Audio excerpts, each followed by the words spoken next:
Darshan sir ಸಿನಿಮಾದಲ್ಲೂ fighter ಆಗಿ work ಮಾಡಿದ್ದೀನಿ ಕ್ರಾಂತಿಲಿ.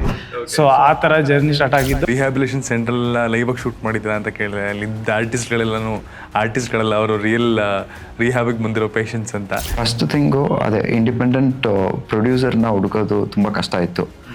So we produced it. I actually studied. I took the classes of Kannada. ಹೌದಾ? Yeah. ಅಂದರೆ I wanted to try it in Tamil try ಮಾಡೋಣ ಅಂತ try ಮಾಡಿದೆ. ನಾವೊಂದು Tamil song ಮಾಡಿದ್ರಿ, ಅದನ್ನ ಕಾರ್ತಿಕ್ ಸುಬ್ಬರಾಜ್ ಸರ್ ರಿಲೀಸ್ ಮಾಡಿದ್ರು. ಅಲ್ಲಿರೋರೆಲ್ಲ ಸರ್ ತುಂಬಾ ದೊಡ್ಡ ಪೊಸಿಷನ್ ಅಲ್ಲಿ ಇರೋಂಥ ವ್ಯಕ್ತಿಗಳು, ಪೊಲಿಟಿಷಿಯನ್ ಆಗಿರ್ಲಿ, ಒಳ್ಳೆ ಲಾಯರ್ ಇದ್ದಾರೆ, 100 crores ಇರೋ ಮನುಷ್ಯನೂ ಅಲ್ಲಿದ್ದಾರೆ. ಇವರು ನನ್ನ ಹತ್ರ ಮಾತಾಡ್ತಾ ಇಲ್ಲ.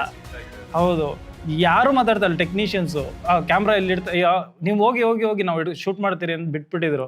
ಸೊ ನಾನು ಅವ್ರ ಜೊತೆ ಟ್ರಾವೆಲ್ ಮಾಡ್ತಾ ಇದ್ದೆ. ಹಾಯ್, ಎಲ್ರಿಗೂ ನಮಸ್ಕಾರ. ನಾನು ಮನು ಅಂಡ್ ವೆಲ್ಕಮ್ ಟು ಖಡಕ್ ಸಿನಿಮಾ. ಇವತ್ತು ನನ್ನ ಜೊತೆ ನನ್ನ ಶೋ ಅಲ್ಲಿ PO2 ಸಿನಿಮಾ ತಂಡದಿಂದ ನಿರ್ದೇಶಕರಾಗಿರುವಂತಹ ಕಾರ್ತಿಕ್ ಅವರಿದ್ದಾರೆ, ನಟ ಆಗಿರುವಂತಹ ಲಿಖಿತ್ ಅವರು, ಹಾಗೆ ಹೀರೋಯಿನ್ ಆಗಿರುವಂತಹ ಅಶ್ವಿನಿ ಅವರಿದ್ದಾರೆ. ನಮಸ್ತೆ. Hi, welcome to the show. Thank you. ಹೇಗಿದ್ರೆ ಎಲ್ಲರೂ? ಚೆನ್ನಾಗಿದ್ದೀನಿ. 12ನೇ ತಾರೀಕು 12/12/25 ಸಿನಿಮಾ ರಿಲೀಸ್ ಆಗ್ತಿದೆ. ಸುಮಾರು ದೊಡ್ಡ ಸಿನಿಮಾಗಳು ಈ ತಿಂಗಳಲ್ಲಿ ರಿಲೀಸ್ ಆಗ್ತಾ ಇದೆ. How excited, how nervous are you? Sir, same nervousness ಇದೆ. ಅಂದರೆ ಲೈಕ್ ಫಿಲ್ಮ್ ಸ್ಟಾರ್ಟ್ ಮಾಡುವಾಗ ಏನು ನರ್ವಸ್ನೆಸ್ ಇತ್ತು ಅದೇ ಇಲ್ಲಿ ತನಕ ಇದೆ. ಬಟ್ ಸಮಥಿಂಗ್ ಡ್ರೈವ್ಸ್ ಅಸ್ ಅಲ್ಲ, ಹೋಗೋಣ ಅಂತ ಹೋಗ್ತಾ ಇದ್ದೀವಿ. ಪರ್ಟಿಕ್ಯುಲರ್ಲಿ ಅಂದರೆ ಮೊದಲನೇ ಸಿನಿಮಾ ಸಿಕ್ಕಾಬಟ್ಟೆ ಇಂಪಾರ್ಟೆಂಟು ಪ್ಲೇಸ್ಮೆಂಟ್ ವೈಸಲ್ಲಿ. ಬಿಕಾಸ್ ಮಾಡೋದಕ್ಕೆ 1 ವರ್ಷ 2 ವರ್ಷ 3 ವರ್ಷಗಳ ಜರ್ನಿ ಇರುತ್ತೆ. ಅದೆಲ್ಲವನ್ನು ಒಂದಿನದಲ್ಲಿ ಒಂಥರ ಎಕ್ಸಾಮಿನರ್ ಥರ ವ್ಯಾಲ್ಯೂಯೇಟ್ ಮಾಡಿ ಜನಗಳು ಚೆನ್ನಾಗಿದೆ ಚೆನ್ನಾಗಿಲ್ಲ ಅಂತ ಹೇಳ್ತಾರೆ. ಆ್ಯಂಡ್ ಚೆನ್ನಾಗಿಲ್ಲ ಅಂತಂದರೆ ಆ ಪ್ರೋಸೆಸ್ ಅಲ್ಲಿಗೆ ಮುಗಿದೋಗುತ್ತೆ. ಚೆನ್ನಾಗಿದೆ ಅಂದರೆ ಸ್ವಲ್ಪ ಮೈಲೇಜ್ ತೊಗೊಳುತ್ತೆ, ಮುಂದುವರಿಯುತ್ತೆ. ಸೊ ಈ ಒಂದು ಪ್ರೋಸೆಸ್ ಇದ್ದೇ ಇದೆ. ಬಟ್ ಆ ಒಂದು ಡೇಟು ಅಂದರೆ ಎಕ್ಸಾಮ್ ಡೇಟು ಸಿಕ್ಕಾಪಟ್ಟೆ ಮ್ಯಾಟ್ರ್ ಆಗುತ್ತೆ. ಬಟ್ ಆ ಡೇಟನ್ನು ಚೂಸ್ ಮಾಡಬೇಕಾದ್ರೆ 12th ಅಫ್ಕೋರ್ಸ್ ತುಂಬ ಬಿಗ್ಗೀಸ್ ಇದೆ. ಡಿಸೆಂಬರಲ್ಲಿ ಡೆವಿಲ್ ಕೂಡ ಅವತ್ತೇ ರಿಲೀಸ್ ಆಗ್ತದೆ. ಸೊ ಈ ಒಂದು ಕಾನ್ಫ್ಲಿಕ್ಟ್ ಅಥವಾ ಕಾನ್ಸ್ಟೆಂಟ್ ನಿಮ್ಮ ತಲೆಯಲ್ಲಿತ್ತಾ? ಇತ್ತು ಸರ್. ಲೈಕ್ ಅದೇ ಫಸ್ಟು ಡಿಸೆಂಬರಲ್ಲಿ ಬರೋಣ ಅಂತ ಆಸೆ ಇತ್ತು. ಆಮೇಲೆ ಈ ಥರ ಅವ್ರು ಬರ್ತಿದ್ದಾರೆ ಅಂದಾಗ ಅಂದರೆ ನಾವು ಮಾತಾಡ್ಕೊಂಡ್ರಿ, ಲೈಕು ಈ ಥರ ಇದೆ, ಏನು ಮಾಡೋಣ ಅಂತ. ಆಮೇಲೆ ಲೈಕು ನಮ್ಮ ಕಂಟೆಂಟ್ ಮೇಲೆ ನಮ್ಮ ನಂಬಿಕೆ ಇದ್ರೆ ಹೋಗೋಣ. And of course pros and cons ಇದೆ. ನಾವು ಸ್ವಲ್ಪ ವರ್ಕ್ ಮಾಡಿದ್ರೆ, ನಾವು ಸ್ವಲ್ಪ ಎಫರ್ಟ್ ಹಾಕಿದ್ರೆ ವಿ ಕ್ಯಾನ್ ರೀಚ್ ಪೀಪಲ್ಲು. ಒಂದು ದೊಡ್ಡ ವಿಸಿಬಿಲಿಟಿನೂ ಸಿಗುತ್ತೆ. ಆಪೋಸಿಟ್ ಅವ್ರು ಬರ್ತಿದ್ದಾರೆ ಅನ್ನೋದ್ರೆ, ಜೊತೆದಲ್ಲಿ ನಾವು ಬಂದರೆ ಈ ಥರ ಒಂದು ಫಿಲಿಮ್ ಎಕ್ಸಿಸ್ಟ್ ಆಗಿದೆ ಅಂತ ಪೀಪಲ್ಗೆ ಗೊತ್ತಾಗುತ್ತೆ. We were very confident about what we did this last 1.5 year. So ಬರೋಣ ಅಂತ ಬರ್ತಾ ಇದ್ದೀವಿ ಸರ್, ಅಷ್ಟೇ. ಹೆಂಗೆ ಸರ್ ಈ PO2 ಜರ್ನಿ ಶುರುವಾಗಿದ್ದು? ಮೇನ್ ಲೀಡ್ ಆಗಿ ನೀವು ಇದಕ್ಕೆ ಕ್ಯಾಸ್ಟ್ ಆಗಿದ್ದು ಯಾವಾಗಿಂದ ಶುರುವಾಯಿತು ಈ journey? Actually 2 years back start ಆಗಿದೆ ಸರ್. ಅದಕ್ಕೂ ಮುಂಚೆ ನಾವು ಆ್ಯಸ್ ಅ ಫೈಟರ್ ಆಗಿ ವರ್ಕ್ ಮಾಡ್ತಾ ಇದ್ದೆ, ಶಾರ್ಟ್ ಮೂವೀಸ್ ಮಾಡ್ತಾ ಇದ್ವಿ. ಸೊ ಬಟ್ ಬೇಸಿಕಲಿ ಫೈಟರಾ ನೀವು? ಅಂದರೆ ಸಣ್ಣ ಟೀಮಲ್ಲಿ ಇದು ಮಾಡ್ಕೊಂಡು ಟೀಮಲ್ಲಿ ವರ್ಕ್ ಮಾಡ್ತಾ ಇದ್ದೆ. ದರ್ಶನ್ ಸರ್ ಸಿನಿಮಾದಲ್ಲೂ ಫೈಟರ್ ಆಗಿ ವರ್ಕ್ ಮಾಡಿದ್ದೀನಿ ಕ್ರಾಂತಿಲಿ. ಸೊ ಆ ಥರ ಜರ್ನಿ ಸ್ಟಾರ್ಟ್ ಆಗಿದ್ದು. ಹೌದು, ಅದು ಒಂದು ಸರ್ಕಲ್ ಸರ್. ಬೇರೆಯವರೆಲ್ಲ ಕಾಂಪಿಟೇಷನ್ ಅನ್ನೋ ಥರ ನೋಡ್ತಾ ಇದ್ದಾರೆ. ನನ್ನ ಪಾಯಿಂಟ್ ಆಫ್ ವ್ಯೂ ಹೆಂಗೆ ಅಂದರೆ, ನನ್ನ ಡ್ರೀಮ್ ಆ್ಯಕ್ಚುಲಿ ನಾನು ಹೆಂಗೆ ಅವ್ರನ್ನ ಪರ್ಸೀವ್ ಮಾಡಿದೆ ಶೂಟಿಂಗ್ ಸೆಟ್ಟಲ್ಲಿ. ಆ್ಯಕ್ಚುಲಿ ಅವ್ರ ಹತ್ರ ಫೋಟೋ ತೊಗೊಳಕ್ಕೂ ಆಗಿಲ್ಲ ಅಂಥದ್ದು. ಇವತ್ತು ಅವ್ರ ಪೋಸ್ಟರ್ ಪಕ್ಕ ನಮ್ಮ ಪೋಸ್ಟರ್ ಬೀಳ್ತಾ ಇದೆ ಅಂದರೆ ಅದು ತುಂಬ ದೊಡ್ಡ ಕನಸು. ಅದನ್ನು ನಾವು ಪಾಸಿಟಿವ್ ಆಗಿ ಆ್ಯಕ್ಚುಲಿ ನಾನು ತೊಗೊಳ್ತಾ ಇದ್ದೀನಿ. ಸೊ ನಾವು ಎಲ್ರಿಗೂ ಒಂದು ಕನಸಿರುತ್ತೆ, ಒಬ್ಬ ಆರ್ಟಿಸ್ಟ್ ಆಗಬೇಕು ಅಂದರೆ ಒಬ್ಬ ಡೈರೆಕ್ಟ್ರು ಕರೆಸಿ ಕಾಫಿ ಶಾಪಲ್ಲಿ ಕೂರಿಸಿ ಕತೆ ಹೇಳಿ. ಫಸ್ಟ್ ಸಿನಿಮಾಗೆ ಯಾರೂ ಕತೆ ಹೇಳಲ್ಲ, ಬಟ್ ನನಗೆ ಆಪರ್ಚುನಿಟಿ ಸಿಕ್ತು. ನಮ್ಮ ಡೈರೆಕ್ಟ್ರ್ ಆ್ಯಕ್ಚುಲಿ ಕರೆಸಿ ಸ್ಟೋರಿ ನರೇಟ್ ಮಾಡಿ, ಅದು ನಿಮ್ಗೆ ಇಷ್ಟ ಆದರೆ ನಾವು ಪ್ರೊಸೀಡ್ ಆಗೋಣ ಅಂತ ಕೇಳಿದ್ರು. ನಾವು ನಮಗೂ ಕತೆ ಹೇಳ್ತಾರ, ನಮಗೂ ಏನಂತಾರೆ, ನಮ್ಮ ಚಾಯ್ಸ್ ಇದೆಯಾ ನಮಗೆ ಅನ್ನೋ ಥರ ಒಂದು ಸಿಚುವೇಶನ್ನು. ಬಟ್ ನನಗೆ ಫಸ್ಟ್ ಟೈಮ್ ಕೇಳಿದಾಗಲೇ ಚಾಲೆಂಜಿಂಗ್ ಅನ್ನಿಸ್ತು role. This is the best script first movie ಅಂತ ನಾನು ಓಕೆ. ಸೊ ಬಟ್ ಅದಕ್ಕೆ ತುಂಬ ಪ್ರಿಪ್ರೇಷನ್ಸ್ ಇದೆ ಅಂತ ಗೊತ್ತಾಗಿ ಸೊ ಆವಾಗಿಂದ ವರ್ಕ್ ಶುರು ಮಾಡಿದೆ. ನೀವು ಕೂಡ ಸುಮಾರು ಮರಾಠಿ ಸಿನಿಮಾಗಳಲ್ಲಿ ಆ್ಯಕ್ಟ್ ಮಾಡಿದ್ದೀರಾ as a main lead. And Kannada ಸಿನಿಮಾಗಳಲ್ಲೂ ಸುಮಾರು ಸಿನಿಮಾಗಳಲ್ಲಿ ಬೇರೆ ಬೇರೆ ಪಾತ್ರಗಳಲ್ಲಿ ಕಾಣಿಸ್ಕೊಂಡಿದ್ದೀರಾ. PO2 ಸಿನಿಮಾದಲ್ಲಿ ನಿಮ್ಮ ಅಪ್ರೋಚ್ ಮಾಡಿದ್ದು ಹೇಗೆ ಆ್ಯಂಡ್ ನೀವು ಕಾಸ್ಟ್ ಆಗಿದ್ದ ರೀತಿ ಹೇಗೆ? Actually, PO2 cinema, Karthik sir, I approached him. I'm like, I've seen his post on Instagram, and then the audition post, So I had worked with him on one Tamil song. So that's how we know. When I saw his post and I was like, I know this is Kannada film, but if you wish, then I can give it a try. So I was confident because before I did 2 Kannada films, so I could at that time I got to know that I can deliver the lines, and I actually studied. I took the classes of Kannada, and then, ಹೌದಾ? yeah, and then I approached him and he was very happy. That's like, okay, and then that's how I entered. ಮೊದಲನೇ cinema ಆದಮೇಲೆ next ಬರೋ ಸಿನಿಮಾಗಳಿಗೆ ಕತೆ ಅವಾಗ ಹುಟ್ಟಬೇಕು, ಅಂದರೆ ಯಾವ ಥರದ್ದು ಮಾಡಬೇಕು, ನೆಕ್ಸ್ಟ್ ಏನು ಮಾಡೋಣ ಅನ್ನೋದು. ಬಟ್ ಮೊದಲನೇ ಸಿನಿಮಾ ಅನ್ನೋದು ತುಂಬ ಹಿಂದೆನೇ ಹುಟ್ಟಿರುತ್ತೆ. ಆ ಜರ್ನಿನಲ್ಲಿ ಡೈರೆಕ್ಟರ್ ಆಗಬೇಕು ನೋಡಿ, ಕತೆ ನಾನು ಸಿನಿಮಾ ಮಾಡಲೇಬೇಕು ಅಂತ ಓಡಾಡ್ತಾನೆ ಇರ್ತಾನೆ. ಸೊ PO2 ಅನ್ನೋದು ನಿಮ್ಗೆ ಯಾಕೆ ಕೊಡ್ತು? ಅದೇ ಮೊದಲನೇ ಸಿನಿಮಾ ಮಾಡಬೇಕು ಅಂತ ಯಾಕೆ ಅನಿಸಿತು? ಸರ್ ಅಂದರೆ ಲೈಕ್ ಸುಮಾರು ಐಡಿಯಾಸ್ ಇತ್ತು, and all of A sudden this thought, ಅಂದರೆ ನಾನು ಫ್ಯೂ ಬ್ರೋಕನ್ ಪೀಪಲ್ ನಮ್ಮ ಫ್ಯಾಮ್ಲಿದಲ್ಲಿ ನಾನು ನೋಡಿದ್ದೀನಿ. ಅವ್ರನ್ನ ಎಲ್ಲರೂ ಬೈತಾಯಿದ್ರು, ಲೈಕ್ ಏನು ಇವನು ಕುಡ್ದು ಸತ್ತೋಗ್ತಾ ಇದ್ದಾನೆ. ಅವ್ರಿಗೆ ಹೇಳ್ತಾಯಿದ್ರು, why is this fellow drinking and dying, ಆ ಥರ ಬೈತಾಯಿದ್ರು. ಆವಾಗ ನನಗನ್ನಿಸ್ತು ಎಲ್ಲೋ ಒಂದು ಕಡೆ ಅವನು ಬದುಕ್ತಾ ಇರೋದೇ ಈ ಆಲ್ಕೋಹಾಲಿಂದ, because he has so much pain in his life. ಅವ್ನಿಗೆ ಏನೇನೋ ಆಗಿಬಿಟ್ಟಿದೆ ಅವ್ನ ಲೈಫಲ್ಲಿ. ಅವನು ಈ ಪೇಯ್ನ ಜಸ್ಟು ಐಡ್ ಮಾಡಿ ಆಲ್ಕೋಹಾಲಿಂದ ಬದುಕ್ತಾ ಇದ್ದಾನೆ ನನ್ನ ಅನಿಸ್ತು. ನಾವು ಯಾಕೆ ಜಡ್ಜ್ ಮಾಡ್ತೀವಿ ಒಬ್ರನ್ನ? Let us try to understand. ಅಲ್ಲಿಂದನೇ ಸರ್ ಈ PO2 ಜರ್ನಿ ಸ್ಟಾರ್ಟ್ ಆಯಿತು. The whole film started for me is with that one dialogue. And ಈ ಸಿನಿಮಾ ಅಂದರೆ ಅಫ್ಕೋರ್ಸ್ ಸಿನಿಮಾದಲ್ಲಿ ಸುಮಾರಷ್ಟು ವೇರಿಯೇಷನ್ಸ್ ಇದೆ. ಟ್ರೈಲರ್ ನೋಡಿದಾಗ್ಲೂ ಅಂದರೆ ಚೂಡಿದಾರಲ್ಲಿ ಬರ್ತೀರಾ, ಟೀಸರಲ್ಲಿ ಚಡ್ಡಿ ಇದೆ, ಸುಮಾರು ವೇರಿಯೇಷನ್ಸ್ ಇದೆ. ಒಂದಲ್ಲಿ ಹೇರ್ ಕಟ್ಟು, ಡೆಲಿವರಿ ಬಾಯ್ ಆಗಿ ಕಾಣಿಸ್ಕೊಡ್ತೀರಾ. ಕುಡ್ಕ ಅಂದ ತಕ್ಷಣ, ಇಲ್ಲಾಂದರೆ ಕುಡಿಯೋರು ಅಂದ ತಕ್ಷಣ ಅದಕ್ಕೆ ಮೆಂಟಲಿ ಮತ್ತು ಎಮೋಷನಲಿ ಪ್ರಿಪೇರ್ ಆಗಬೇಕಾಗಿರೋ ಲೆವೆಲೇ ಬೇರೆ ಇರುತ್ತೆ. ಸೊ ಈ ಪ್ರಿಪ್ರೇಷನ್ ಹೇಗಾಯಿತು? ಬಿಕಾಸ್ ತುಂಬ ಸಲ ಏನಾಗುತ್ತೆ, ಆ್ಯಕ್ಟ್ ಮಾಡಬೇಕಾದ್ರೆ ಕುಡಿಯೋರ ಥರ ಆ್ಯಕ್ಟ್ ಮಾಡಬೇಕು ಅಂದಾಗ ಓವರ್ ಎಕ್ಸಾಗ್ರೇಟ್ ಮಾಡಿಬಿಡ್ತೀವಿ, ಅಂತೆಲ್ಲ ಒಂಥರ ಮಾತಾಡ್ಕೊಂಡು. ಬಟ್ ರಿಯಲ್ ಕುಡುಕರು ಎಲ್ಲರೂ ಹಾಗೆ ಮಾತಾಡ್ತಾರೆ ಅಂತಲ್ಲ. ಬಟ್ ಈ ಕ್ಯಾರೆಕ್ಟರ್ಗೆ, ಪೀಟರ್ ಕ್ಯಾರೆಕ್ಟರ್ಗೆ ನೀವು ಟ್ರಾನ್ಸ್ಫಾರ್ಮ್ ಆಗಿದ್ದ ರೀತಿ ಹೇಗಿತ್ತು?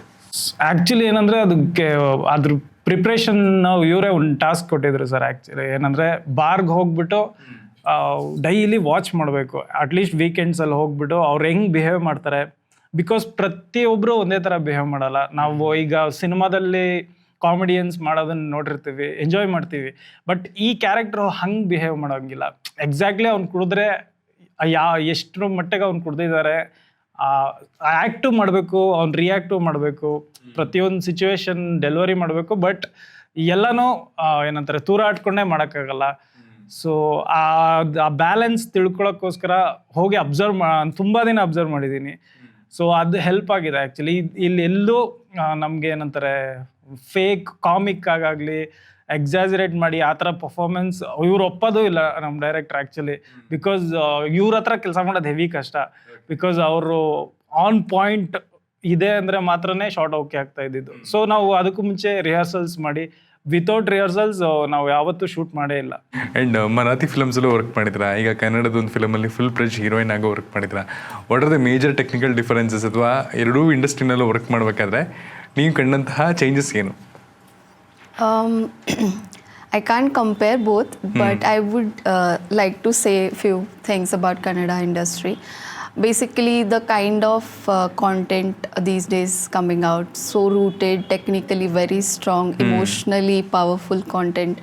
And I believe everybody from the globe wants to come and work in South industry, and especially in Kannada industry after a lot of good hits.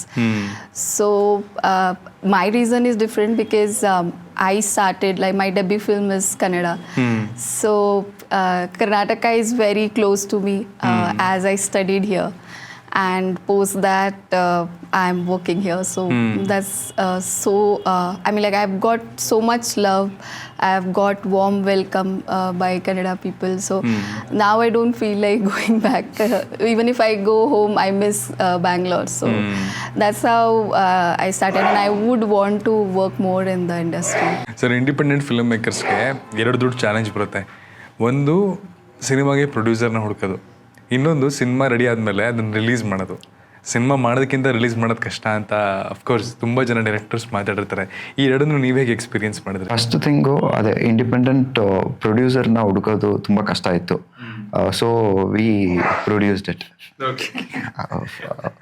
ನಾವೇ ಪ್ರೊಡ್ಯೂಸ್ ಮಾಡ್ಕೊಂಡ್ರಿ.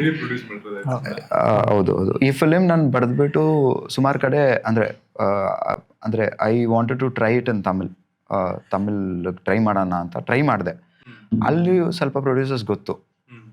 ಸೊ ಅವ್ರ ಹತ್ರ ಒಂದು ಇನಿಷಿಯಲ್ ಟಾಕ್, ಬಿಕಾಸ್ ನಾವು ಒಂದು Tamil song ಮಾಡಿದ್ರಿ, ಅದನ್ನ Karthik Subbaraj sir release ಮಾಡಿದ್ರು ನಮ್ಮ ಸಾಂಗ್ನ.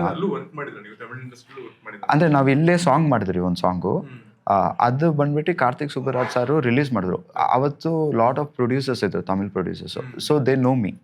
I was approaching them and then ನನಗೇನು ಅನಿಸ್ತು, ಓಕೆ ಇಂಡಸ್ಟ್ರಿ ಅಲ್ಲಿ ತುಂಬ ದೊಡ್ಡದಿದೆ, ಅಲ್ಲಿ ಲಾಟ್ ಆಫ್ ಬಜೆಟ್ ಇದೆ.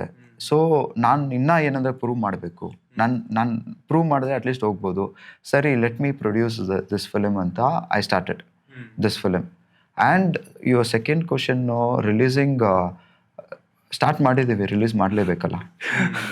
V are independent film makers. ಒಂದು ಹಠ ಇದೆ, ಏನೇ ಮಾಡಿದ್ರು. ಅಫ್ಕೋರ್ಸ್ ನಿಮಗೆ ಗೊತ್ತಿರ್ಬೋದು, December 12th ಬರ್ತೀವಿ ಅಂದರೆ ಒಂದು ಹಠನೇ ಅಷ್ಟೇ. ಓಕೆ. ಆ್ಯಂಡ್ ನೀವು ಕತೆ ಕೇಳಿದಾಗ ಒಂದು ಅನಿಸಿರುತ್ತೆ, ಓಕೆ ಈ ಸಿನಿಮಾ ಈ ವೈಬಲ್ಲಿದೆ, ಹಿಂಗೆ ವರ್ಕ್ ಆಗ್ಬೋದು ಅಂತ. ಶೂಟ್ ಮಾಡಿದಾಗ ಒಂದು ಅನಿಸುತ್ತೆ, ಸಿನಿಮಾ ಕಂಪ್ಲೀಟ್ ಆದಮೇಲೆ ನೋಡ್ಬೇಕಾದ್ರೆ ಒಂದು ಅನಿಸುತ್ತೆ. How satisfied are you with PO2? I have not watched the film yet. Okay. But I'm very satisfied because I've worked with such a talented people, and I believe that all of us have put a lot of effort, so it will definitely reach. And I always wanted to work with the good and talented teams instead of like seeing how big budget cinema is it, or how I'm gonna be reaching to people. But I believe the content, if the content is good, then definitely it will reach. And that's why I actually decided to work with Karthik sir. And ನೀವು ಕೂಡ assistant ಡೈರೆಕ್ಟ್ರಾಗಿ work ಮಾಡಿದ್ರ ಮುಂಚೆ, and stunt man ಆಗಿ work ಮಾಡಿದ್ರ, ಫೈಟರಾಗಿ work ಮಾಡಿದ್ರ. So ಸಿನಿಮಾದು ಒಂದು vibe, ಅಥವಾ ಪ್ರತಿಯೊಬ್ರಿಗೂ ಸಿನಿಮಾದಲ್ಲಿ ವರ್ಕ್ ಮಾಡಬೇಕಾದ್ರೆ ಆ ವೈಬಲ್ಲೇ ಅನ್ಸುತ್ತಂತೆ, ಇದು ವರ್ಕ್ ಆಗುತ್ತೆ, ಇದು ವರ್ಕ್ ಆಗಲ್ಲ, ಹೀಗೆ ಅಂತ. PO2 ಮಾಡ್ಬೇಕಾದ್ರೆ ನಿಮ್ಗೆ ಯಾವ ಥರ ವೈಬ್ ಇತ್ತು? ಆ್ಯಕ್ಚುಲಿ ಏನಂದರೆ ಸರ್, ಒಂದು ಇಲ್ಯೂಷನ್ ನನ್ಗೆ ಕ್ರಿಯೇಟ್ ಆಗಿಬಿಟ್ಟಿತ್ತು. ಬಿಕಾಸ್ ನನಗೆ ಈ ಕ್ಯಾರೆಕ್ಟರು ಶೂಟ್ ಮಾಡೋಕ್ಕೆ 6 ಲುಕ್ಸ್ ಇರೋದ್ರಿಂದ ನಾನು ಪ್ರತಿ ಲುಕ್ಕಿಗೆ ವೆಯ್ಟ್ ರಿಡ್ಯೂಸ್ ಮಾಡಬೇಕು, ಇಲ್ಲ ಇನ್ಕ್ರೀಸ್ ಮಾಡಬೇಕಾಗಿತ್ತು. ಆಮೇಲೆ ಲುಕ್ ಚೇಂಜ್ ಮಾಡಬೇಕಾಗಿತ್ತು. ಆ ಗ್ಯಾಪಲ್ಲಿ ನನಗೆ ಆ ಕ್ಯಾರೆಕ್ಟ್ರು ಹೊರಗೆ ಹೋಗೋಕ್ಕೆ ಆಗ್ತಾ ಇರಲಿಲ್ಲ. ಅಂದರೆ ನಾನು ಹಂಗೆ ಅಂದ್ಬಿಟ್ಟು ಹೋಗಿ ಕುಡಿತಾ ಇರಲಿಲ್ಲ. ಬಟ್ ಅದೊಂದು ಏನು ಡಾರ್ಕ್ ಮೋಡು ಆ್ಯಕ್ಚುಲಿ ಟ್ರಾವೆಲ್ ಆಗ್ತಾನೆ ಇತ್ತು. ಸೊ ನನಗೆ ಅವಾಗ ಅನ್ಸಿದ್ದೇನೆಂದರೆ, ಈ ಸಿನಿಮಾ ಒಂದು ಲೈಫ್ ಆ್ಯಕ್ಚುಲಿ, ಆ ಕ್ಯಾರೆಕ್ಟರ್ ಲೈಫು. ಸೊ ಅದನ್ನು ಏನಂತಾರೆ, ನನಗೆ ಎಷ್ಟು ಮಟ್ಟಿಗಾಗುತ್ತೆ ಅದನ್ನು ಅವ್ರಿಗೆ ಏನು ಸ್ಯಾಟಿಸ್ಫೈ ಆಗೋವರೆಗೂ ಅದನ್ನು ಫುಲ್ಫಿಲ್ ಮಾಡಿಬಿಟ್ರೆ ವರ್ಕ್ ಆಗುತ್ತೆ ಈ ಸಿನಿಮಾ. ಒಂದು ಈಗ ನಾವು ಅಡ್ಮೈರ್ ಮಾಡ್ತೀರಿ ಜೋಕರ್ ಮೂವಿ, ಅಂದ್ರೆ ಆ ಸಿನಿಮಾ ನೋಡಿದ್ರೆ ಏನಿದೆ ಆಕ್ಷನ್, ಅದಕ್ಕಿಂತ ಆ ಡಾರ್ಕ್ನೆಸ್, ಆ ಕ್ಯಾರೆಕ್ಟರಲ್ಲಿರೋ ಡಾರ್ಕ್ನೆಸ್, ಏನಂತಾರೆ ಆ ಆರ್ಕ್ ಮ್ಯಾಚ್ ಆಗೋ ಥರ ಒಂದು ಸಿನಿಮಾ ಇದು. ಆ್ಯಂಡ್ ರಿಹ್ಯಾಬಿಲೇಷನ್ ಸೆಂಟ್ರಲ್ಲ ಲೈವಾಗಿ ಶೂಟ್ ಮಾಡಿದ್ರ ಅಂತ ಕೇಳಿದ್ರೆ, ಅಲ್ಲಿದ್ದ ಆರ್ಟಿಸ್ಟ್ಗಳೆಲ್ಲ ಅವರು ರಿಯಲ್ ರಿಹ್ಯಾಬಿಗೆ ಬಂದಿರೋ ಪೇಷಂಟ್ಸ್ ಅಂತ. ಸೊ ಹೇಗಾಯಿತು ಆ ಪ್ರೋಸೆಸ್ಸು? ಅಲ್ಲಿ ಅವ್ರನ್ನೆಲ್ಲ ಇಟ್ಕೊಂಡು ಶೂಟ್ ಮಾಡೋದೆಲ್ಲ ಎಕ್ಸ್ಪೀರಿಯನ್ಸ್ ಹೇಗಿತ್ತು? ಸರ್, ಸುಮಾರು ಕಡೆ ಅಂದರೆ ರಿಹ್ಯಾಬ್ಸ್ ನೋಡಿದ್ರಿ ನಾವು. ನಮಗೆ ಅಂದರೆ ನಮ್ಮ ಫ್ಯಾಮಿಲಿಗೆ ಗೊತ್ತಿರೋ ಒಬ್ಬರು ಲೈಕ್ ಅವ್ರದ್ದೇ ಆದ ರಿಹ್ಯಾಬ್ ಆ್ಯಕ್ಚುಲಿ. ಸೊ ಅವ್ರನ್ನ ರಿಕ್ವೆಸ್ಟ್ ಮಾಡ್ಕೊಂಡ್ರಿ, ಈ ಥರ ಶೂಟ್ ಮಾಡೋಣ ಅಂತ ಇದ್ದೀವಿ, ಬಿಕಾಸ್ ಒಂದು ಸಾಂಗ್ ಬರುತ್ತೆ. ಆ ಎಂಟೈರ್ ರಿಹ್ಯಾಬ್ ಬಂದು ಒಂದು ಸಾಂಗ್ ಅಷ್ಟೇ, ಜಸ್ಟ್ ಆ ಸಾಂಗಲ್ಲಿ ಮಾತ್ರ ರಿಹ್ಯಾಬ್ ಇರುತ್ತೆ. ಅದನ್ನು ಹೆಂಗಂದರೆ, ಯಾಕಂದರೆ ನಾನು ರಿಯಲ್ ರಿಹ್ಯಾಬ್ಸ್ ಯಾರೂ ತೋರಿಸಲ್ಲ, ಲೈಕ್ ಅಂದರೆ ಸೆಟ್ ಥರ ತೋರಿಸ್ತಾರೆ. ರಿಯಲ್ ರಿಹ್ಯಾಬ್ಸು ಫುಲ್ ಡಿಫ್ರೆಂಟ್ ಆಗಿರುತ್ತೆ. ಅದರಲ್ಲೂ ಲೈಕ್ ಲೈಕ್ ಅವ್ರ ಹತ್ರ ಚಾಲೆಂಜಿಂಗ್ಗಿಂತ ನನಗೆ ಏನು ಚಾಲೆಂಜಿಂಗ್ ಅನ್ನಿಸ್ತದೆ, ಲಿಖಿತ್ನ ನಾನು ಅಲ್ಲಿ ಹೆಂಗೆ ಪ್ಲೇಸ್ ಮಾಡಲಿ ಅಂತ. ಅಂದರೆ ನಾವು ಆವಾಗಲೇ ಮಾತಾಡ್ತಾ ಇರುವಾಗ, ಅಂದರೆ ಲಿಖಿತ್ ಹೇಳಿದ್ರು ಎಲ್ಲನೂ ರಿಹರ್ಸಲ್ಲು. ಬಟ್ ಇದನ್ನು ನಾನೇನು ಮಾಡಿದೆ ಅಂದರೆ, ರಿಹರ್ಸಲ್ ಬೇಡ ಅಂತ. Because I went and then I saw how things there are. ಅದು ಫುಲ್ ಡಿಫ್ರೆಂಟ್ ಆಗಿರುತ್ತೆ. ಅಂದರೆ ಟಾಯ್ಲೆಟ್ಸ್ ಎಲ್ಲ ಓಪನ್ ಇರುತ್ತೆ, ಓಪನ್ ಆಗಿ ಟಾಯ್ಲೆಟ್ ಮಾಡ್ತಿರ್ತಾರೆ, ರೆಸ್ಟ್ ರೂಮು. ನಾನೇನು ಮಾಡಿದೆ, ಲಿಖಿತ್ನ ಹಂಗೆ ಡಂಪ್ ಮಾಡೋಣ ಅಂತ. ಸೊ ಆವಾಗ ಏನಾಗುತ್ತೆ ಅನ್ನೋದ್ರೆ, ಲಿಖಿತ್ತು ಒಂದು ಲೈಫ್ನ ತರ್ತಾರೆ ಕ್ಯಾರೆಕ್ಟ್ರಿಗೆ, ಬದುಕ್ತಾರೆ. ಶಾಕು, ಯಾಕಂದರೆ ಒಬ್ಬ ಪರ್ಸನ್ ರಿಯಲ್ ರಿಹ್ಯಾಬ್ಗೆ ಕಳಿಸಿದ್ರೆ ಹೆಂಗೆ ಆ ಮೂಮೆಂಟ್ ಹೆಂಗೆ ಫೀಲ್ ಆಗುತ್ತೆ ಅಂತ. ಸೊ ಆ ಸಾಂಗಲ್ಲಿ ನೀವು ನೋಡಿದ್ರೆ ಲಿಖಿತ್ ಎಲ್ಲೋ ಒಂದು ಕಡೆ ಬದುಕಿರೋ ಥರ ಇರುತ್ತೆ. ನಾನೇನು ಅಂದೆ ಲಿಖಿತ್ ಬನ್ನಿ ಶೂಟ್ ಇದೆ ಅಂತ ಕರೆದ್ಬಿಟ್ಟೆ. ಆಮೇಲೆ ಬಂದರು, ಅದಾದಮೇಲೆ ಅವ್ರ ಎಕ್ಸ್ಪೀರಿಯೆನ್ಸು ನೀವು ಅವ್ರನ್ನೇ ಕೇಳಬೇಕು ಹೆಂಗಿತ್ತು ಅಂತ. ಸರ್ ಹೇಳ್ತಾ ಇದ್ರು ಸ್ಟಾರ್ಟಿಂಗಿಂದನು ರಿಯಾಬಲ್ ಶೂಟ್ ಇದೆ. ನಮ್ಗೆ ರಿಯಾಬ್ ಗೊತ್ತೇ ಇಲ್ಲ ಹೆಂಗಿದೆ ಅಂತ. ಸಿನಿಮಾದಲ್ಲಿ ನೋಡಿರೋದು ಒಂದು ಕರಾಳವಾಗಿರುತ್ತೆ ಅಂತ. ಬಟ್ ಇಲ್ಲಿ ಹೆಂಗೆ ಅಂದರೆ ಶಾರ್ಟ್ ಕ್ಯಾಮ್ರಾ ಒಳಗಿಟ್ಬಿಟ್ಟಿದ್ದಾರೆ. ಫಸ್ಟು ಕ್ಯಾಮ್ರಾದಲ್ಲಿ ಎಂಟ್ರಿ ಆದಾಗಲೇ ನಾನು ಆವಾಗಲೇ ಫಸ್ಟ್ ಒಳಗಡೆ ಎಂಟ್ರಿ ಆಗಿರೋದು. ಅಲ್ಲಿ ಆಲ್ರೆಡಿ ಒಂದು 150-200 ಜನ ಇದ್ದಾರೆ. ಅವ್ರು ನಮ್ಮ ಬಗ್ಗೆ ಏನಂತಾರೆ ತಲೆನೇ ಕೆಡಿಸ್ಕೊಳ್ಳಲ್ಲ. ಅವ್ರದ್ದೇ ಒಂದು ಝೋನಲ್ಲಿ ಇರ್ತಾರೆ. ಸೊ ಒಳಗಡೆ ಹೋಗಿದ ತಕ್ಷಣ ಒಂದು ನೆಗೆಟಿವ್ ವೈಬ್ ಹಿಂಗೆ ಹೊಡಿಯುತ್ತೆ. ಆ ಡಾರ್ಕ್ನೆಸ್ ಇದೆ ಒಳಗಡೆ. ಸೊ ಏನಂದರೆ ರಿಹ್ಯಾಬ್ ಅಂದರೆ ಎಲ್ಲರೂ ತಿಳ್ಕೊತಾರೆ, ಇಲ್ಲ ರಿಹ್ಯಾಬ್ಗೆ ಹೋಗ್ಬಿಟ್ರೆ ಆ ಮನುಷ್ಯನ ಜೀವನ ಹಾಳಾಗೋಗಿದೆ ಅಂತ. ಅದು ಆ್ಯಕ್ಚುಲಿ ಕ್ಯೂರ್ ಅಂದರೆ ಒಂದು ಹಾಸ್ಪಿಟಲ್ ಥರ ಕ್ಯೂರ್ ಮಾಡುತ್ತೆ. ಆ್ಯಕ್ಚುಲಿ ಅವ್ರ ಹತ್ರ ಇರೋ ನೆಗೆಟಿವ್ ಸೈಕಿಕ್ ಆಗಿಬಿಟ್ಟಿರ್ತಾರೆ ಅವ್ರು ಯಾರು ಒಬ್ರ ಹತ್ರನೂ ಮಾತಾಡಲ್ಲ, ಪಕ್ಕದವ್ರ ಹತ್ರನೂ ಮಾತಾಡಲ್ಲ. ಅವ್ರಿಗೊಂದಷ್ಟು ರೂಲ್ಸ್ ಇರುತ್ತೆ. ಒಬ್ರು ನನ್ನ ಹತ್ರ ನಾವು ಅಷ್ಟು ಶೂಟ್ ಮಾಡಿದ್ದೀವಿ, ಒಬ್ರು ಏನಂತಾರೆ ತುಟುಕ್ ಪಿಟುಕ್ ಅಂತಾನೂ ಮಾತಾಡಿಲ್ಲ. ಬಿಕಾಸ್ ಅವ್ರ ಝೋನಲ್ಲಿ ಅವ್ರು ಇರ್ತಾರೆ. ನಾವು ಅವ್ರಿಗೆ ತೊಂದರೆ ಮಾಡೋ ಹೋಗಿಲ್ಲ. ಬಿಕಾಸ್ ಅವ್ರು ಹೆಂಗೆ ರಿಯಾಕ್ಟ್ ಮಾಡ್ತಾರೆ ಅಂತಲೇ ಗೊತ್ತಿಲ್ಲ. ಅವರು ಒಂಥರ ಆ್ಯನಿಮಲ್ ಥರ ಬಿಹೇವ್ ಮಾಡಿಬಿಡ್ತಾರೆ. ಬಿಕಾಸ್ ಅವ್ರಿಗೆ ಅಲ್ಲಿರೋರೆಲ್ಲ ಸರ್ ತುಂಬ ದೊಡ್ಡ ಪೊಸಿಷನಲ್ಲಿ ಇರೋ ಅಂಥ ವ್ಯಕ್ತಿಗಳು, ಪೊಲಿಟಿಷಿಯನ್ ಆಗಿರಲಿ, ಒಳ್ಳೆ ಲಾಯರ್ ಇದ್ದಾರೆ, 100 crores ಇರೋ ಮನುಷ್ಯನೂ ಅಲ್ಲಿದ್ದಾರೆ. ಫ್ಯಾಮಿಲಿ ಅವರು ತುಂಬ ಟಾರ್ಚರ್ ಮಾಡ್ತಾರೆ ಅಂತ ಬಂದೆತ್ತಾಕಿದ್ದಾರೆ. ಸೊ ಅಂಥವ್ರ ಮಧ್ಯೆ ನಾವು ಏನಂತಾರೆ ಶೂಟ್ ಮಾಡ್ತಾ ಇದ್ದೀವಿ. ನಾವು ಶೂಟ್ ಮಾಡಿರೋದಕ್ಕೆ ಯಾವುದಕ್ಕೂ ತಲೆನೇ ಕೆಡಿಸ್ಕೊಂಡಿಲ್ಲ. ಬಟ್ ನನಗೆ ಆ ಡಾರ್ಕ್ ಮೋಡ್ ಹೆಂಗಿತ್ತು ಅಂದರೆ ಯಾವುದೋ ಪಾಸ್ಟ್ ಲೈಫ್ ಕರ್ಮನೋ ಇಲ್ಲಿ ಜನದಲ್ಲಿ ನಾನು ರಿಯಾಬಲ್ಲಿ ಇರಬೇಕು ಅಂತಿತ್ತು. ಅದು ಅಲ್ಲಿ ಎಕ್ಸ್ಪೀರಿಯನ್ಸ್ ಆಗೋಯ್ತು ನನಗೆ. ಆಗ್ಲಿಂದ ನಾನು ಅದರಿಂದ ಹೊರಗೆ ಬರೋಕ್ಕೆ ಈಗಲೂ ಆಗಲ್ಲ. ಯಾರಾದರೂ ಕುಡಿತಾ ಇದ್ರೆ ರಿಯಾಬ್ದ ಸೀನ್ ಎಲ್ಲ ತಲೆಯಲ್ಲಿ ಓಡ್ತಾ ಇರುತ್ತೆ. ಅಷ್ಟು ಬಿಕಾಸ್ ಇವರು ನನ್ನ ಹತ್ರ ಮಾತಾಡ್ತಾ ಇಲ್ಲ. ಹೌದು, ಯಾರು ಮಾತಾಡ್ತಾ ಇಲ್ಲ. ಟೆಕ್ನಿಷಿಯನ್ಸು ಕ್ಯಾಮ್ರಾ ಎಲ್ಲಿಡ್ತಾ, ನೀವು ಹೋಗಿ ನಾವು ಶೂಟ್ ಮಾಡ್ತೀರಿ ಅಂತ ಬಿಟ್ಬಿಟ್ಟಿದ್ರು. ಸೊ ನಾನು ಅವ್ರ ಜೊತೆ ಟ್ರಾವೆಲ್ ಮಾಡ್ತಾ ಇದ್ದೆ. ಅಂದರೆ ಓಲ್ಡ್ ಸೀಕ್ವೆನ್ಸ್ ಹಂಗೆ ಶೂಟ್ ಮಾಡಿದೆ. ಅವ್ರು ಏನು ಮಾಡ್ತಾರೆ ನೀವು ಅದು ಮಾಡಬೇಕು. ಈಗ ಇಡೀ ಸಿನಿಮಾ ತಯಾರಾಗಿದೆ, 12ನೇ ತಾರೀಕು ರಿಲೀಸ್ಗೂ ರೆಡಿ ಇದೆ. ಈ ಸಿನಿಮಾದಲ್ಲಿ ಏನಾದ್ರು ಒಂದು USP ಇದೆ, ಅದು ನಿಮ್ಗೆ ಹಾಂಟ್ ಮಾಡ್ತಿದೆ ಅಥವಾ ಯಾವಾಗ ಎಕ್ಸೈಟ್ ಆಗುತ್ತೆ, PO2 ಅಂದ ತಕ್ಷಣ ನಿಮ್ಮ ತಲೆಗೆ ಬರುತ್ತೆ ಅಂದರೆ what is that moment? So we are happy that along with the entertainment, we are also giving some nice message which could help people in the society. ಯಾವ್ದು ಸರ್ ನಿಮಗೆ ಟಾಪ್ ಆಗಿ ಬರುವಂತಹ ವಿಷಯ ತಲೆಗೆ? ಈ ಸಿನಿಮಾ ಹಿಂದ್ಗಡೆ ವೆಹಿಕಲ್ಸ್ ಹೋಗ್ತಾ ಇರ್ತಾರೆ, ಜನ ಅವ್ರಿಗೆ ಕ್ಯಾಮ್ರಾ ನೋಡಲ್ಲ, ಅವ್ರ ಪಾಡಿಗೆ ಅವ್ರು ಇರ್ತಾರೆ. ಆ ಲೈಫ್ ಕಾಣುತ್ತೆ. ಬೇರೆ ಸಿನಿಮಾದಲ್ಲಿ ನಾವು ಸೆಟ್ಟಲ್ಲಿ ಶೂಟ್ ಮಾಡ್ತೀವಿ, ಜೂನಿಯರ್ಸ್ ಇಟ್ಬಿಟ್ಟು ಮ್ಯಾನೇಜ್ ಮಾಡ್ತೀವಿ. ಇಲ್ಲಿ ರಿಯಲ್ ಆಗಿ ಶೂಟ್ ಮಾಡಿರೋದ್ರಿಂದ ನಿಮಗೆ ಯಾವುದೂ ಒಂದು ಸೆಟಪ್ ಅಂತ ಇವಾಗೇನು ನಾವು ಒಂದು ಕ್ಯಾಮ್ರಾ ಇಟ್ಟು ಫ್ರೇಮಿಂಗ್ ಆ ಥರ ಅನ್ಸೋದೇ ಇಲ್ಲ. ಎಲ್ಲನೂ ಏನಂತಾರೆ ಹಿಂದ್ಗಡೆ ಆ್ಯಕ್ಚುಲಿ ಬ್ಯಾಕ್ಗ್ರೌಂಡಲ್ಲಿ ಏನು ನಡೆಯುತ್ತೆ ಅನ್ನೋದು ಏನಂತಾರೆ ಮೇಯ್ನ್ ಸಿನಿಮಾಗೆ. ಬಿಕಾಸ್ ಅಕಿರಾ ಕುರೋಸಾವಾ ಅವ್ರ ಸಿನಿಮಾದಲ್ಲಿ ಬ್ಯಾಕ್ಗ್ರೌಂಡಲ್ಲಿ ಅವರು ಏನಂತಾರೆ ವೆದರ್ನ ಹೆಂಗೆ ಯೂಸ್ ಮಾಡ್ತಾರೆ, ರಿವರ್ಸ್ನಾಗಿರಲಿ, ನೇಚರ್ನ ಹೆಂಗೆ ಯೂಸ್ ಮಾಡ್ತಾರೆ. ಇದು ಬ್ಯಾಂಗ್ಳೂರ್ ಆ್ಯಕ್ಚುಲ್ ರಿಯಾಲಿಟಿ, ಬೆಂಗಳೂರಿನ ಕತೆ. ಸೊ ಅದು ಹೈಲೈಟ್ ಆ್ಯಕ್ಚುಲಿ. ಒಂದು ನಮ್ಮಲ್ಲಿ ಈ ಥರದ್ದು ಒಂದು ಸಿನಿಮಾ ಬಂದಿದೆ ಅಂತ ತೋರಿಸುವಂಥ cinema. Sir I mean lot of moments ಇದೆ. ಆಡಿಯನ್ಸ್ಗೆ ಏನು ಬೇಕೋ ಅದಿದೆ. ಲೈಕ್ ಚೂಡಿದಾರ್ ಸೀಕ್ವೆನ್ಸ್ ಆಗಲಿ, ಆಮೇಲೆ ಚಡ್ಡಿ ಸೀಕ್ವೆನ್ಸ್ ಆಗಲಿ, ಆಮೇಲೆ ಇಂಟರ್ವೆಲ್ ಪೋರ್ಷನ್ ಒಂದಿದೆ. ಡೆಫಿನೆಟ್ಲಿ ಇಂಟರ್ವೆಲ್ ಪೋರ್ಷನ್ಸ್ ಚೆನ್ನಾಗಿ ಇಷ್ಟ ಆಗುತ್ತೆ. ಅದಾದಮೇಲೆ ರಿಯಾಬ್ ಸಾಂಗ್ ಇದೆ. ಅದಾದಮೇಲೆ ತಾತಾದೊಂದು ಸೀಕ್ವೆನ್ಸ್ ಇದೆ. ಆಮೇಲೆ ಕ್ಲೈಮ್ಯಾಕ್ಸ್ ಇದೆ. ಆ ಥರ ಲಾಟ್ ಆಫ್ USP. ಬಿಕಾಸ್ ಥಿಯೇಟ್ರಿಗೆ ಹೋಗ್ಬೇಕಂದ್ರೆ ನಾವು ಆ ಥರ ಬರೀಬೇಕು. ಆಮೇಲೆ ಥಿಯೇಟ್ರಿಗೆ ಅಂತಲೇ ಹೋಗ್ಬೇಕು ಅಂದರೆ ಆ ಎಕ್ಸ್ಪೀರಿಯನ್ಸ್ ಕೊಡಬೇಕು. Theatre watching is an experience ಅಲ್ಲ ಸರ್. ಆ ಥರ ಲೈಕ್ ಅದಕ್ಕೆ ಅಂತಲೇ ನಾವು ಸ್ವಲ್ಪ ವರ್ಕ್ ಮಾಡಿದ್ದೀವಿ ಸರ್. ಫೈನಲಿ ಈ ಸಿನಿಮಾ ಇದೆ 12ನೇ ತಾರೀಕು ರಿಲೀಸ್ ಆಗ್ತದೆ. ಕೊನೆಯದಾಗಿ ನಮ್ಮ ಆಡಿಯನ್ಸ್ಗೆ ಏನಾದ್ರು ಹೇಳೋದಾದ್ರೆ ಇಟ್ಸ್ ಯೋರ್ ಟೈಮ್. ನಿಮ್ಮ ಸಿನಿಮಾ PO2 ಇದೇ 12th ಡಿಸೆಂಬರ್ಗೆ ರಿಲೀಸ್ ಆಗಿದೆ ಆಲ್ ಓವರ್ ಕರ್ನಾಟಕ. ನಿಮ್ಮೆಲ್ಲರೂ ಥಿಯೇಟರ್ಗೆ ಹೋಗಿ ಸಿನಿಮಾ ನೋಡಿ ಆಶೀರ್ವಾದ ಮಾಡಿ ಆ್ಯಂಡ್ ಪ್ಲೀಸ್ ಸಪೋರ್ಟ್. ಏನಂದರೆ ನಿಮ್ಮಿಂದ ನಿಮ್ಮ ಮಧ್ಯೆ ಒಬ್ಬ ಕನಸ್ಕೊಂಡು ಇಲ್ಲಿವರೆಗೂ ಮೊದಲನೇ ಸಿನಿಮಾ ಮಾಡೋದು ತುಂಬ ಏನು ದೊಡ್ಡ ವಿಷಯ ನನ್ನ ಪ್ರಕಾರ. ಸೊ ನಾವು ಸಿನಿಮಾ ಮಾಡಿ ನಿಮ್ಮ ಮುಂದೆ ತರ್ತಾ ಇದ್ದೀವಿ. ನಿಮ್ಮ ಪ್ರೀತಿನೇ ನಮಗೆ ಬೇಕಾಗಿರೋದು. ಏನಂತ ನಿಮ್ಮ ಕಡೆಯಿಂದ ಎಕ್ಸ್ಪೆಕ್ಟ್ ಮಾಡೋದು ಅಷ್ಟೇ. ನಾವು ಯಾರ ವಿರುದ್ಧವಾಗೂ ಬರೋಲ್ಲ, ನಾವು ಯಾರ ವಿರುದ್ಧವಾಗಿ ಬರೋಷ್ಟು ದೊಡ್ಡವರು ಅಲ್ಲ. ನನಗೇನಂತಾರೆ ನನ್ನ ಕನಸು ಥಿಯೇಟ್ರಲ್ಲಿ ಬರಬೇಕು ಅಂತ. ಈ ದಿಗ್ಗಜರ ಸಿನಿಮಾಗಳೆಲ್ಲ ಇದೇ ತಿಂಗಳಲ್ಲಿ ಬರ್ತಾಯಿದೆ. ಶಿವರಾಜ್ ಕುಮಾರ್ ಸರ್ದಾಗಿರಲಿ, ಸುದೀಪ್ ಅವ್ರ ಸಿನಿಮಾ ಆಗಲಿ, ದರ್ಶನ್ ಸರ್ ಸಿನಿಮಾ ಆಗಲಿ, ಉಪೇಂದ್ರ ಅವ್ರ ಸಿನಿಮಾ 45 ಎಲ್ಲರ ಸಿನಿಮಾದ ಜೊತೆ ನನ್ನ ಸಿನಿಮಾ ಬರ್ತಾ ಇದೆ ಅಂದರೆ ಒಬ್ಬ ಪುಟ್ಟ ಹುಡುಗ ಕನಸ್ಕಂಡು ಹುಡುಗನಿಗೆ ಅದಕ್ಕಿಂತ ಭಾಗ್ಯ ಇನ್ನೊಂದಿಲ್ಲ. ನಿಮ್ಮ ಪ್ರೀತಿ ಬೇಕು. ನೀವು ಥಿಯೇಟ್ರಿಗೆ ಬಂದು ಡಿಸೆಂಬರ್ 12ನೇ ತಾರೀಕು ಸಿನಿಮಾ ನೋಡಿ ನಮ್ಮನ್ನು ಆಶೀರ್ವಾದ ಮಾಡಿ. Thank you so much.